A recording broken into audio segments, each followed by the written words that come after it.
Non, on n'est pas bon. Lors d'une opération de maintenance il y a 5 ans, cet ingénieur en climatisation a découvert que l'air conditionné d'un grand hôpital israélien s'était transformé en véritable foyer de contamination. Il s'est alors mis à la recherche d'une technologie capable de désinfecter l'air à bas coût. On a eu l'idée d'utiliser une molécule qui est connue depuis 1811, qui est le ClO2. Ses capacités, ses facultés de désinfectantes sont très prononcées, sont très fortes, dans la mesure où c'est 250 fois plus puissant que l'eau de Javel, par exemple, ou 10 fois, 20 fois plus puissant que l'alcool. L'idée de départ, c'était comment pouvoir intervenir dans l'air, dans les établissements fermés, équipés de climatisation, et qui sont soumis à une forte pollution environnementale, de pouvoir saniter en sécurité ces espaces et notamment assurer des paramètres là aussi de sécurité très importants pour les occupants et les utilisateurs de ces espaces. La technologie développée par Olivier Fournier contient des particules de ClO2, le dioxyde de chlore, qui se diffusent grâce à l'humidité et vont détruire l'enveloppe cellulaire des virus, des bactéries et des champignons.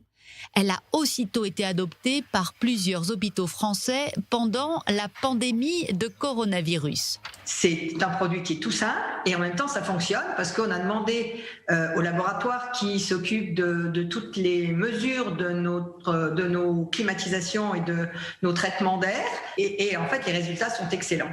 C'est excellent parce qu'au niveau par exemple des particules, on est tombé à moins de 25% de particules, là où il y en avait 100, il y en a plus de 25. Et sur toute la fleur aérobie, on est pareil, on passe de 55 par exemple à des mesures à 20. Donc c'était pour nous assez sympathique de se retrouver avec un air bien meilleur, ce qui fait que quand même au niveau des infections, pour nous c'est quelque chose de satisfaisant. Les bactéries et les champignons sont également une menace pour les espèces végétales. À l'Institut Volcani, on développe des nouvelles variétés de plantes et on travaille avec des cultures de tissus stériles et on a besoin que les plantes restent absolument stériles tout au long de leur croissance. On a mis des testeurs dans la chambre, donc nous avons pris le dispositif et nous l'avons placé, vous le voyez, il est ici au-dessus de la climatisation. La petite boîte blanche là. Et de cette façon, il y a très peu de champignons dans l'air et on a vu une très nette amélioration après avoir mis en place le dispositif.